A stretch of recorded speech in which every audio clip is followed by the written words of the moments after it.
contribuer à l'amélioration des conditions de travail des élèves du primaire en zone rurale. C'est ce à quoi aspire le Lions Club Filia. Le club service a collecté des fonds pour y arriver. Et puis les chrétiens catholiques ont prié aujourd'hui à la cathédrale Saint-Paul du Plateau, comme ils l'avaient annoncé, pour des élections apaisées en Côte d'Ivoire. Ce moment de prière organisé par l'aumônerie de l'Office diocésain de la pastorale des jeunes d'Abidjan en collaboration avec l'association des femmes de l'Église catholique. Bonsoir et bienvenue dans le journal. Un mot d'éducation, le Lions Club Abidjan Filia contribue à la construction et à la réhabilitation des cantines scolaires. Elle distribue chaque année des kits scolaires aux élèves les plus vulnérables. Le club service entend ainsi encourager la scolarisation des enfants en milieu rural à Douin-Dinégala en vue de collecter des fonds pour réaliser ces œuvres sociales. Le reportage de Doigt des Lasers. Réhabilitation des écoles primaires et centres de santé, distribution des kits scolaires et alimentaires aux élèves démunis, lutte contre le diabète et le cancer infantile. Des actions menées par le Lions Club Abidjan Filia pour l'épanouissement des populations vulnérables en Côte d'Ivoire. Des missions rendues possibles grâce à la générosité des membres, d'où ce dîner gala de bienfaisance. On va réhabiliter les latrines de certaines écoles, on va réhabiliter les cantines scolaires et nous allons doter les aires de jeu de ces écoles dans les villages-là de balançoires, de toboggans, de tourniquets, etc. Dieu merci, on a eu un grand sponsor qui nous vient en aide avec beaucoup de dons, beaucoup de cadeaux. Cette compagnie-là va nous aider à réaliser tous ces projets-là. Parrain de la cérémonie, Amadou Bakayoko, directeur général de la compagnie ivoirienne d'électricité. En son nom, Amadou Ouattara a exprimé l'engagement de l'entreprise CIE à accompagner le Lions Club Abidjan Filia dans toutes ses actions de solidarité en faveur des tout-petits écoliers des zones rurales. L'entraide, la solidarité, le partage font partie de notre ADN, je dirais. C'est des valeurs que la CIE porte depuis sa création. Pour les enfants défavorisés, nous sommes disposés, n'est-ce pas, à accompagner le Lions Club et bien d'autres organisations caritatives. Dans les mois à venir, plusieurs villages de l'intérieur du pays vont bénéficier des œuvres sociales du Lions Club Abidjan Filia pour le bonheur des élèves du primaire. 1500 artisans de la commune d'Abobo ont reçu leur attestation après 6 mois de formation. Ils ont été formés aux pratiques entrepreneuriales et à l'élaboration du plan d'affaires, ce qui va leur faciliter la mise en œuvre d'activités génératrices de revenus. Le reportage de Nou Sangaré est commenté par Clément Boko. Ils sont pour la plupart mécaniciens, coiffeurs, commerçants, ferrailleurs. Ils sont au nombre de 1500. Ces artisans ont été formés pendant 6 mois à la maîtrise des outils de gestion de leur activité, à l'élaboration de plans d'affaires, à la vie associative, à l'hygiène et à la sécurité au travail. J'ai appris plein de choses. On m'a appris comment gérer mon argent, comment mettre les bénéfices de côté, les trucs, plein de trucs. La formation était vraiment magnifique et bien pour nous les mamans. Intellectuels comme n'est pas intellectuels, on a été formés. Ça nous a fait du bien. Ça nous a permis de nous comporter très bien dans la société, de mettre les femmes ensemble, de vivre dans la cohésion sociale. Ce renforcement de capacité initié à l'intention des artisans est une initiative de l'Association des artisans d'Abobo, A2A. Il vise à répondre aux défis du développement. Nous avons vraiment besoin de la formation avant le financement. Parce qu'aujourd'hui, la jeunesse même de la Côte d'Ivoire a besoin de formation. Et en ce sens-là, le président de la République a vu juste de pouvoir former les jeunes avant peut-être de les financer. Former 1500 artisans, une œuvre de développement humain saluée par Ibrahim Ouattara, adjoint au maire de la commune d'Abobo. Nous disons qu'un artisan mal formé ne permet pas de développer son business ou bien son activité. Pour cela, nous les encourageons de se former. Le maire, dans tous ses messages, il a dit former nos artisans. Quant à nous, nous ne pouvons que les accompagner. La commune d'Abobo revendique 800 000 artisans. Ceux-ci constituent un maillon important dans l'économie de la commune. Pour un amour sublime, l'œuvre de Claude Acadier parle d'amour. L'amour à l'état pur qui donne sans compter, supporte tout et couvre tout. La dédicace de l'ouvrage poétique s'est déroulée à la Bibliothèque nationale de la commune du Plateau. Le reportage de Colette Ilboudou. Pour un amour sublime, la femme est amour et l'amour est femme. Un essai poétique pour sublimer la femme. 144 pages d'expression profonde des réflexions de l'auteur Claude Acadier Degny qui invite les hommes à ne pas faire souffrir celle qui donne la vie et qui est sensible et donne de l'amour. La femme a un rôle important à jouer dans la société. Que peut-être certaines femmes ignorent, mais elles ont une mission divine. Cette mission est d'extirper dans les cœurs, dans les esprits et dans les âmes la haine et le mal, pour y semer la graine de l'amour et du bien. Cette œuvre suscite beaucoup d'intérêt chez les lecteurs. C'est un livre qui traite d'une thématique très importante. Il s'agit de l'amour. L'amour qui est un véritable trait d'union entre les hommes en société. Le poète a fait de la femme le prétexte. Il célèbre la femme à travers cette œuvre. Il magnifie la femme, il lui rend un vibrant hommage. Mais au-delà de cela, il s'agit de l'humanité. Il s'agit de l'amour pour les hommes. Nous devons nous aimer d'un amour sincère, d'un amour fraternel. Lire ce livre-là présente un intérêt à plusieurs niveaux. Parce que nous savons que l'écrivain est un mathématicien scientifique. Il est rentré en laboratoire et puis nous a sorti des œuvres qui ont des œuvres avec 3 dimensions. On a une dimension lyrique qui est carrément poétique, une dimension pratique qui est collée à la vie de couple et puis une dimension religieuse parce qu'il s'est basé sur la définition spirituelle de l'amour pour donner des conseils au couple. Une œuvre poétique dédiée au couple comme cadeau de la Saint-Valentin. Claude Acadier Degny n'est pas à sa première œuvre littéraire. Il est l'auteur de « Pour un amour sublime, jardin d'amour ». Je vous engage à veiller dans la prière, poser des actes pour la paix, prier pour la paix. Ayez le courage de vous dresser contre les gènes de guerre.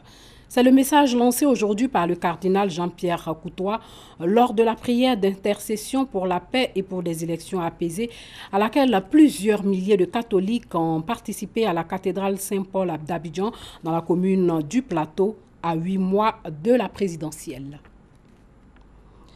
Sachez que le village de Daboré a une nouvelle mosquée. Ce village est situé à 6 km de Divo, dans la région du Lodjibois. La construction de ce lieu de prière a coûté 25 millions de francs CFA. Une action du député de Divo, Pagassoro Kone, était à la cérémonie d'inauguration de la mosquée. L'imam Issa Ouattara de Daboré, village situé à environ 6 km de Divo, dans la région du Lodjibois, n'officiera plus de prière dans cette mosquée tombée en ruine et construite depuis plus de 50 ans. Un nouvel édifice religieux d'une superficie de 15 mètres sur 10 et d'une valeur de plus de 25 millions de francs CFA, construit pour le bonheur de la communauté musulmane de ce village. Aujourd'hui sera un jour historique pour les musulmans de Daboré et en général pour tous les musulmans du monde entier. Un jour qui restera gravé dans la mémoire de la communauté de Daboré. C'est une bonne initiative.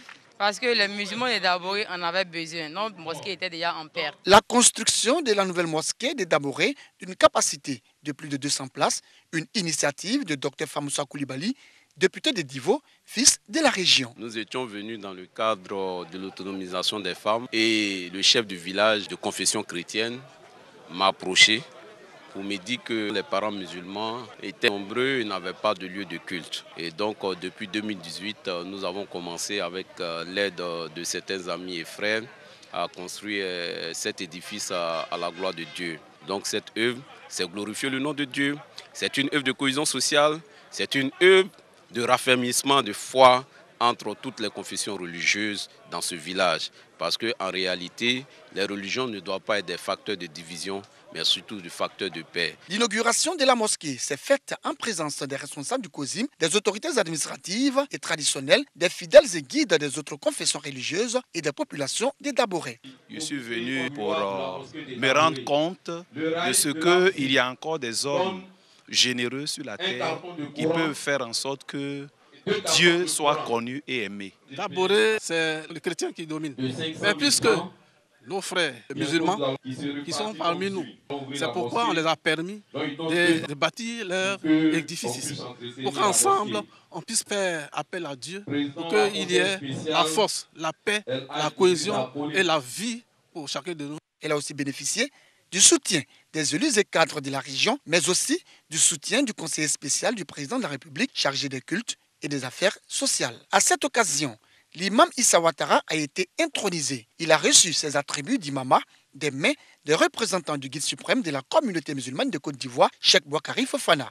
Au cours de cette cérémonie, une conférence sur le thème « La mosquée, une maison de foi et de cohésion » a été développée. C'est par la pose de la première pierre des latrines de l'école primaire de Daboré et la remise de 10 tonnes de ciment que la double cérémonie d'inauguration et d'intronisation de l'imam principal de Daboré a pris fin. 20 000 élèves des écoles confessionnelles islamiques seront bientôt déparasités sur toute l'étendue du territoire.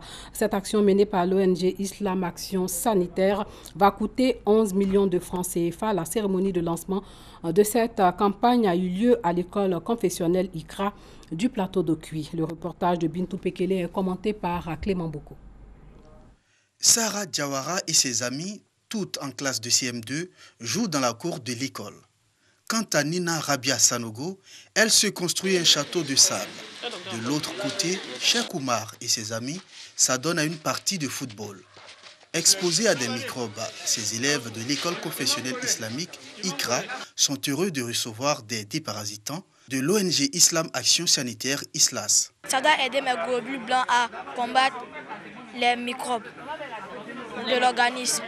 Si on boit des déparasitants, ça peut dégager des veilles. Je dis merci à l'ONG ISLAS. L'ONG ISLAS, appuyée par le ministère de la Santé et de l'Hygiène publique, s'engage à déparasiter 20 000 élèves de 37 écoles confessionnelles islamiques. Objectif, réduire la morbidité et la mortalité liées aux parasitoses. Chez les enfants, les parasites sont provoqués par ce qu'on appelle des larves de parasites qu'ils avalent à travers la prise d'aliments qui sont souillés par ces parasites-là, ou alors à travers l'eau sale et même l'usage des mains qui ont été infectées par ces parasites. Les parasites, quand on les avale, on les retrouve dans les selles et ils seront rejetés dans la nature. Mais on ne peut pas empêcher un enfant de jouer, parce que c'est par le jeu qu'il apprend, qu'il grandit. Mais on peut empêcher un enfant de tomber malade en le déparasitant. Le programme de santé scolaire, sur la base d'un certain nombre de données recueillies, vous donne à voir que les enfants infestés par les vers, dans certaines communes, c'est dans l'ordre de 40 à 50%. En tant que structure communautaire, il était de notre responsabilité d'initier cette action pour appuyer donc les efforts des pouvoirs publics. Ce projet, donc, en termes de coût, s'estime environ à 11 millions de francs CFA. Nous bénéficions de l'appui de certains bienfaiteurs à qui donc nous réitérons nos remerciements. Une initiative encouragée par le Conseil supérieur des imams des mosquées et des affaires islamiques en Côte d'Ivoire, COSIM. Nous encourageons cela et ensuite faire des bénédictions pour l'ONG ISLAS de continuer dans cette logique afin que ces enfants-là puissent aussi avoir de la santé. La campagne de déparasitage systématique conçue et financée par l'ONG ISLAS s'étend sur toute l'étendue du territoire. Elle prendra fin le 31 mars prochain. Hors de chez nous, les chauves-souris et les serpents sont toujours en vente sur le marché de Tomohon sur l'île indonésienne de Sulawesi, malgré la demande du gouvernement de retirer des menus cette viande pour mieux lutter contre le Covid-19. La viande de chauve-souris toujours au menu en Indonésie en dépit des recommandations pour l'épidémie de Covid-19. Dans les fêtes, comme les anniversaires ou d'autres fêtes joyeuses, si on ne sert pas du serpent ou de la chauve-souris, les invités vont aller vers ça tout de suite parce que ce sont leurs mets favoris. On continue à vendre. On n'a pas peur du coronavirus parce qu'on a une façon spéciale de la cuisiner. Une méthode pour nettoyer la viande. Il n'existe à ce jour aucun cas d'infection au virus en Indonésie. En ragoût, en soupe ou en brochette, les chauves-souris sont très appréciés des clients. Aux États-Unis, dans le Minnesota, jusqu'à ses 19 ans, une Américaine n'avait ni permis de conduire, ni passeport, ni assurance. La jeune femme, née pourtant aux États-Unis de parents américains, n'avait pas d'existence légale jusqu'à ce que son histoire fasse du bruit. Elle a vécu 19 ans sans exister légalement. Cette jeune Américaine a été victime d'une absurdité administrative. Ma mère était prête à accoucher. Elle l'a fait dans sa chambre, avec mon père et mon frère qui n'avaient que 10 ans. Ils ne pouvaient pas témoigner. Ils ont dit à ma mère qu'ils ne pouvaient pas émettre l'acte de naissance car je n'étais pas née à l'hôpital. Je ne peux pas trouver un vrai emploi. Ma mère n'a jamais pu me déclarer. Pour ses impôts, je n'ai pas d'assurance maladie. Beaucoup de choses posent problème parce que je n'ai pas de documents. Sans acte de naissance, sa vie est mise entre parenthèses. Je n'ai pas franchi de frontière cachée dans un camion. J'ai accouché d'elle ici aux États-Unis. Je ne suis jamais sortie du pays. Je suis citoyenne américaine, mais je ne peux pas la régulariser. La jeune femme vient enfin d'obtenir ce certificat de naissance grâce à une intervention politique. Fin de ce journal, portez-vous bien.